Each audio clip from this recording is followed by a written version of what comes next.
Hi guys, welcome to another script tutorial from Blender Ignite. My name is Grzesiak, and in this tutorial I'll be taking you through the player inventory script. This script was sort of inspired when I was searching under the message actuator, and I found that, hey, you can send a subject and you can send a body, such as a text or property, in the message. So there's actually two parts. And when I was looking under the sensors, I found that when you add a message sensor, all you have is the subject down here. So I was like, oh, what if I develop a script for being able to read that? And so that's where this player inventory script comes from. So there's a lot of instructions that you'll be able to see when you download it from the website, but the actual script is not that long. That's okay, it's not too complicated, but it is very convenient, so I'm pretty excited to show you guys this. So right here is a simple scene that I'm going to demonstrate how the script works. So here we have a door which is opened by this button over here. There is this key object which adds to the amount to open this door. So down here you can see that the message is, the subject is the key and the body is 1, and over here you'll have this game property called key, and that will change as we play. So let me show you how this works. So when I push play, you'll see that up on the debug properties at the top left, you will see that it says key, and that's 0. So that's reading this property down here. So as I go through this game, you'll see I can't go through the door or click the button. But you'll see that when I ran over the key object, you'll see that it incremented 1 up in the top left corner. And now you can see that I can open the door and travel through. So that's a pretty cool example. So you might be wondering, how easy is it to customize it? Well, it's pretty easy. So if I take this object, I can duplicate it, move it down here, duplicate it again, and have 3 objects. Click on the button, just take the value that it's reading and change it to the number of objects. So once again, I can travel through, select the first object, the second one, you'll see the counter up in the top left, and I can go over to the button, will not open, has to be that third object, will open the door, and you can continue through. So that is pretty exciting.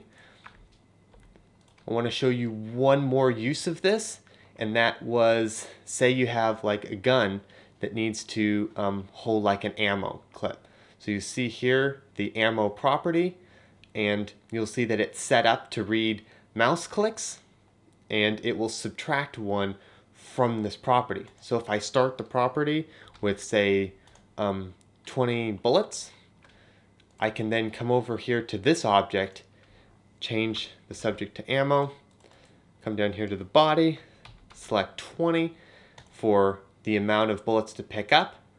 So you can see that I can go over to this ammo property, I can turn on the debug property so we can see it up in the top left corner, and turn it off for the key.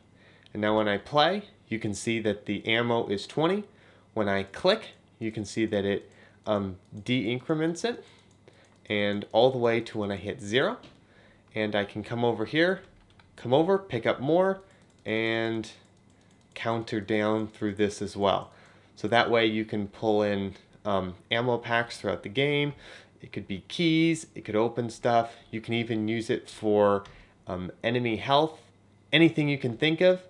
And I hope you're going to find this useful. In the next part of this tutorial, I'm going to show you how to set this scene up so that you can get started in your game. Welcome to the second part of the tutorial, where I'm going to show you how to set up that player inventory script within a blank scene. Now the scene is set up with some objects here.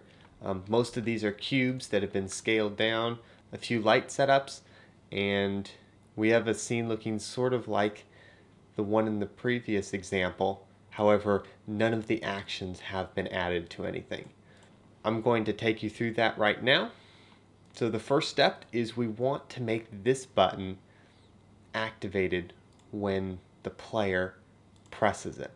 And so to do this, we're going to add the player inventory script. Now the player inventory script should be added to the object which the message will be sent to. And in this case, it is this button here. So to do this, we click on that cube.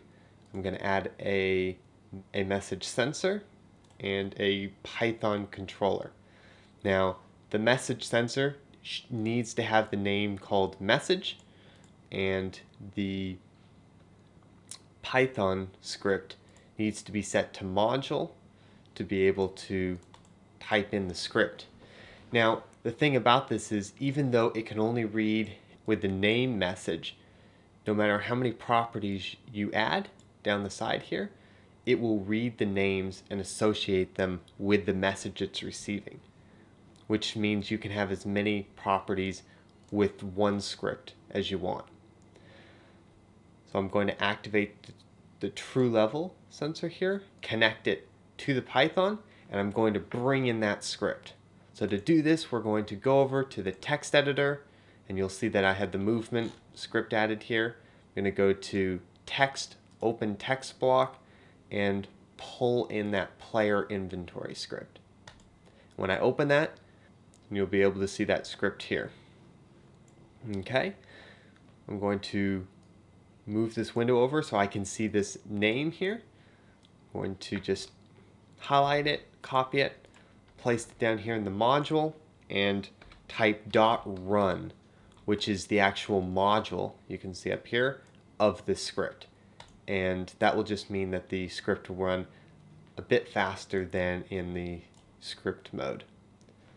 So to do this, now that we have that set up, I'm going to add a game property, and this property will be used to open the door.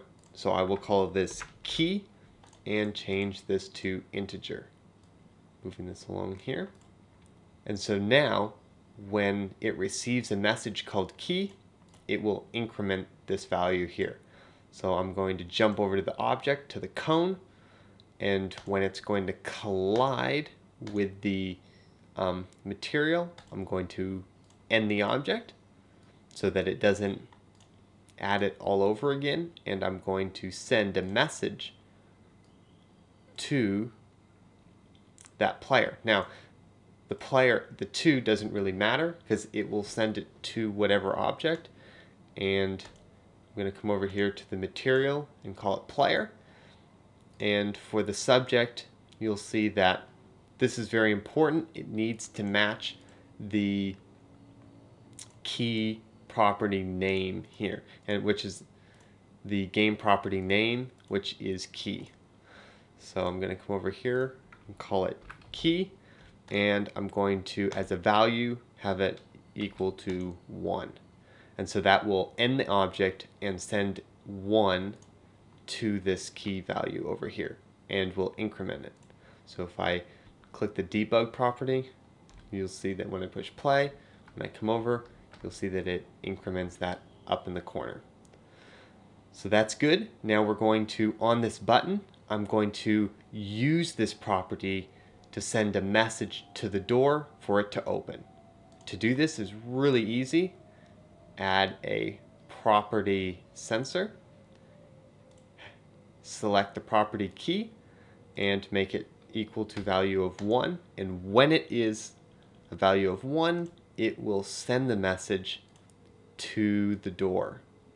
So this is a really good way of being able to keep track of when this value over here becomes a number that you want to use. In this case, if there was, say, 3 or 4 keys, this value here could be changed to 3 to compensate for those objects in the scene. In this case, we only have 1, so I'm going to leave it to 1, and it will then be able to send a message. All I'm going to select here is called open, the subject open. So now, for the door, we're going to create the movement for it to open so that we can use it in the game engine. So I'm going to leave this text editor, go into the graph editor, and pull down a timeline. Help me to see where the keyframes are. So in a game engine, there are 60 frames in a second, and the door is going to take about a second to open. So on frame 0, I'm going to push I in location, and I'm going to just pull this over here to 60 and then move the door open and select I and set another keyframe for the location, and you'll see that as I scrub through this that it opens and closes the door. I'm going to switch straight from here to the dope sheet and action editor, and I'm going to scroll over and give it a name called door open. Beautiful. Now we select the door, add a sensor, so we're going to receive that message which was called open, and I'm going to add a action here, and I'm going to select it, door open, create the end frame of 60, and just link it up. And there is the simple setup. So we have the button, which is equal to the key property with a value of 1. It will send a message called open, and the door will receive that message called open and will run this action, allowing your player to be able to go through the door. So let's check this out to see if it works. So I'm pushing play.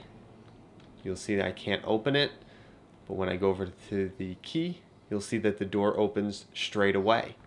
And that might be a little bit strange, but what happened is when you select this button, it is sending a property as soon as this property over here equals a value of 1. And so this is instantaneous. And so to fix that, we add a sensor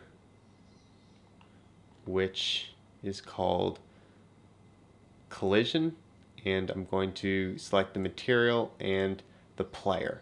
And so now it will look for the player and the property at the same time. Let's try this again. I'm going to go over to 1 and go to the button, and now I can go through. So everything is working perfectly.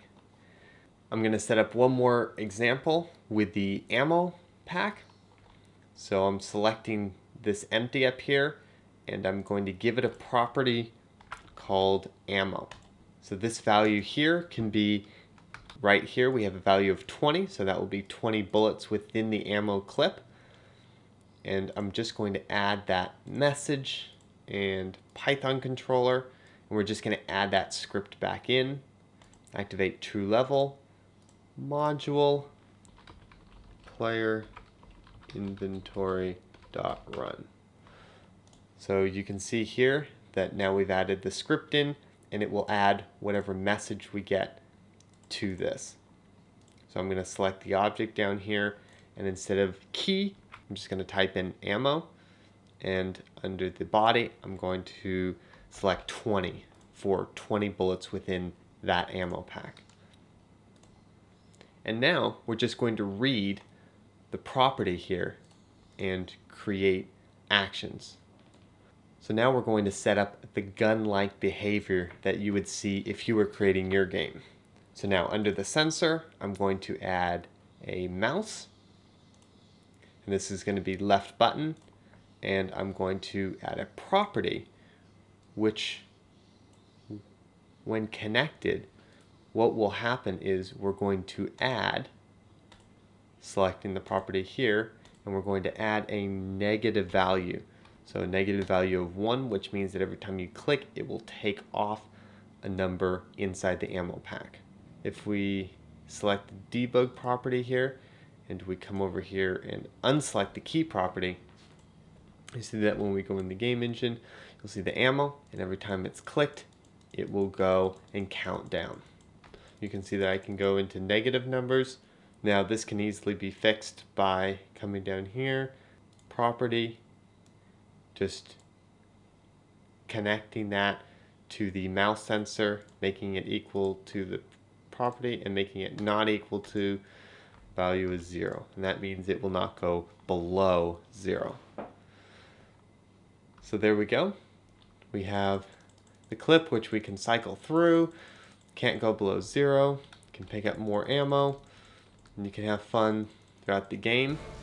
Thanks for watching this tutorial. I hope you enjoy the script and that you can put it to good use in the games that you're going to make. My name is Ryan Grzesiak, and I'll see you next time.